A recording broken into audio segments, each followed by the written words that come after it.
Hey people, so here's my journey as an author. When I first started off, was in college, and I mainly or only wrote short stories. And it was rough going in the beginning, let me tell you. But I kept at it, and throughout the years, I just kept writing short stories, kind of honing my craft. And then I wrote a short story called Mother Hen, and I loved it. I didn't want the story to end. And I fleshed it out, and that's how I started writing Prisoner of Despair. That's the first book I've had published. It was a journey, let me tell you. It took me 4 years to write that book, and because I never written a novel before. I was, brand spanking new, as you say. Even though I've been writing for 20 years, it was a new effort. And I really wanted to get it right, because I love the characters, I love the story. It was a passion. So finally, I wrote Prisoner of Despair, published it. It was a huge accomplishment for me. So then, I wanted to see where I was going to go next. I stayed in the same time period. So the Prisoner of Despair, if you don't know, is a 19th century horror mystery. So I like that genre, and I wanted to continue with that, but I didn't have a sequel yet planned for Prisoner of Despair. I had something in mind, but I didn't want to go there yet. I wanted to write, just standalone novels. So then I wrote The Confession. The Confession is an alternate history of the Lizzie Borden murders, and that's also in the 19th century. It's Lizzie Borden was a real person.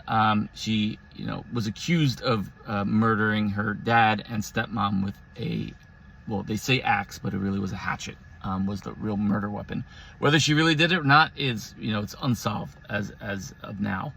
But I, told my own story, made my own characters based on the real life characters in history.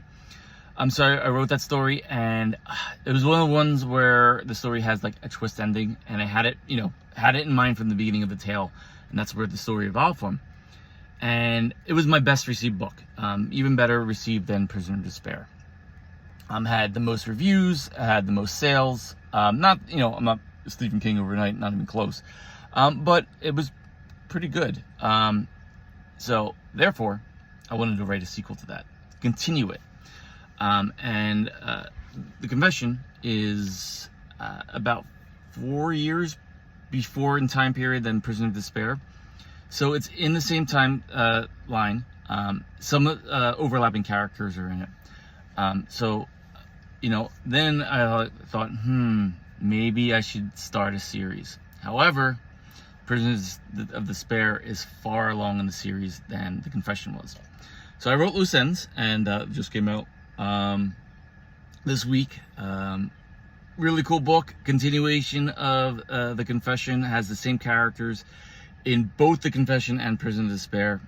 And now I have the tough tale of building up to Prisoner of Despair. So that's not going to be in book 3 in the series. It's going to end up being book 4. So right now I just started writing book 3, which is tentatively called Jack. So it's a tough gig, because I have to connect the books. Like when I first wrote Prisoner of Despair, it wasn't meant to be the 4th in the series. It was meant to be a standalone book, maybe one come after.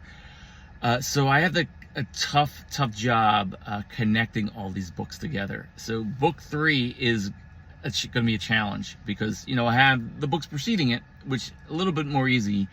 But connecting it to Prisoner of Despair, it's gonna be tricky. But let me tell you, I wrote the first chapter. I'm in the second chapter.